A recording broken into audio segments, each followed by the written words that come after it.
content out. Couple content. These jewelry heists were highly orchestrated and certainly brazen. They were heavy-handed for sure, but in a surprisingly calculated way. Yes, there was a smash, and definitely a grab, but behind the scenes there was so much more going on. The sheer effort these gangbangers put into planning their ram raid spree may look like they had a touch of genius about them. And they did make off with almost $1 million worth of watches, gold, and jewels. But how did it work out for them in the end? Well, here's a hint. When the pants you're wearing get stuck on a fence during your getaway and end up on a forensic examination table, it's not going to be a good day. And if your wallet, phone, and gun are with them, well, yeah, much more so. Yeah, that The nigga's mob fucked. reporter here breaking down the inside details behind a pair of shocking high-value jewel heists that look like scenes from a movie. And then they finna get him in there. They finna be like, who is you with? He finna be like, nobody. They finna be like, okay, you serving life. The nigga finna be like, oh, it was him, and it was him. And him. The script for this thriller soon becomes a comedy. Let me tell you about it. The group at issue is the Chester Lee Crew, an active gang name for the street and housing project where members first met in the Scarborough region of Toronto, Canada's largest city. The crew mapped out their jobs in remarkable detail. Let's break it down. Once they choose a target in a strip mall, they arrive out front early in the morning in several cars. Here they are outside their target in Brampton, Ontario at 8:18 a.m., parking in 2 spots right in front of the store. They're there to reserve these spaces for later that day, when Them niggas already in Range Rovers, bro. Why you need to rob the more? plaza will be busy. Now please note the jewelry store security cameras are an hour out of sync. Someone forgot to spring forward for daylight savings time. At 11:24 a.m., they move the Range Rover out from one of the spaces, making room for a stolen van, a white Dodge Durango, which is carefully backed into place.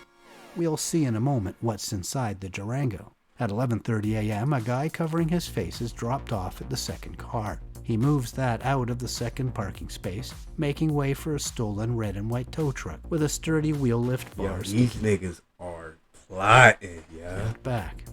Now, a few minutes before this, 8 miles away, another guy in the crew saunters through a different plaza and busts off a couple of shots, harmlessly into the ceiling of a beauty salon.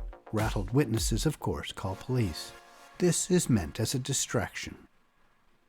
Back at the jewelry store, the crew are waiting for police patrols to respond to the salon to buy them time and a little more space. It's now 11:37 a.m. Inside the store, the poor clerk is pretty oblivious to what Yo, these niggas are really on some GTA what's shit. at play and what's about to happen, scratching his head and staring into space. Another day in retail. But outside, after waiting a few minutes for the distraction to do its job, it's time to move. The tow truck pulls forward to give it some runway, and then floors it in reverse, flying straight back, punching through the glass and metal frame storefront. Here's what it looks like from the inside. That poor clerk. He certainly got a jolt, but thankfully no injuries. He wisely just got out of the way. Once the tow truck extracts itself, it drives away, and at 11:38, almost on the dot, 4 bandits squeeze out of the Dodge Durango, climb over the rubble, Damn. and scurry into the store. They know what they're there to do. There's no fuss, just a bit of struggle to break the display cases. They had problems with that at a previous heist, where they even shot at the cases, but they didn't shatter, and they had to use the butt of their guns to break them. This time they come prepared with hammers. They grab all they can and stuff it into bags. Buddy at the back here needs a hammer for the cases there. Nice catch. We can't see what he's grabbing. He's either just taking his time or found something really worth working for. Outside, people are gathering, attracted by the loud crash and Niggas sound of finna breaking start glass. recording. They quickly suss out it's a heist and move away. Notice the van's front driver's side door has never opened, so a getaway driver is sitting there the whole time, waiting and watching them. Less than 60 seconds after the last guy entered the store, Damn. the last Niggas throw that shit in a minute. Nah. last guy to leave runs out. GTA niggas ain't got nothing on this. The bandits scramble out of the store and back into the Durango, and off they go. But we'll see this van again in a moment. Their plan seemed to work, twice in fact. After each heist, the crew met up at their clubhouse, which they called the Shop. It's 5 miles south of their old hood, and there they divvied up the loot. By the second heist, however, police were already focused on the Chester Lee crew as part of a larger guns and gang probe. The crew's headquarters was under surveillance, and officers moved in to bust them. Part of the crew was in the rear driveway and bolted.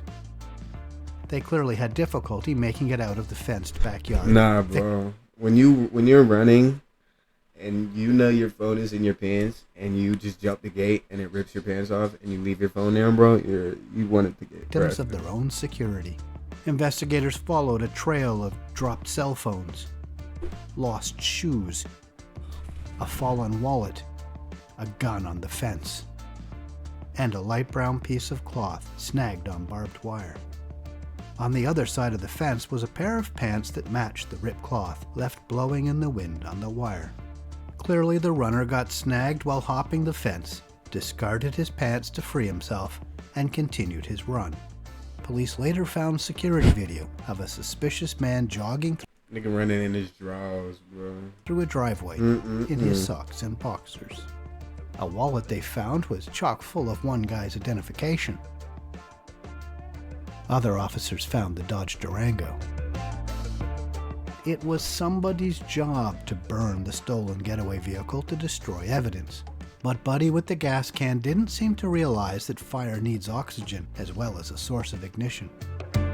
So when police recovered the Durango, they found an open gas canister, a Zippo lighter, and a book of matches.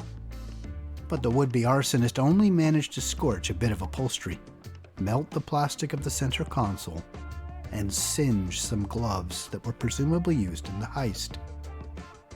Police even found some of the loot inside. Evidence was piling up. The full takedown by the task force was a big one. It wasn't just about the heists. It was a sweeping probe into smuggling and selling guns, drug trafficking, and gang violence. After 8 months of investigation, police from several forces fanned out in and around Toronto to execute 99 arrest and search warrants in June 2019. The sweep was called Project Kraken, as in Release the Kraken, the mythical sea monster. Investigators alleged the Chester Lee crew had links not only to other street gangs, but also with members of the Italian Mafia. That's pretty much the top of the food chain in Toronto's underworld. 73 people were hit with hundreds of charges. The Mafia in Canada? Police brass said the crew operated as a coordinated criminal organization, but in the end, it seems it was all for nothing. While some of those arrested have pleaded guilty, including someone who helped orchestrate these heists, others are fighting their charges in court, and the allegations against them have not been proven. Thanks for watching, and please subscribe. Be sure to tap the bell to turn on notifications. These niggas got dumb as fuck. Alright, YouTube.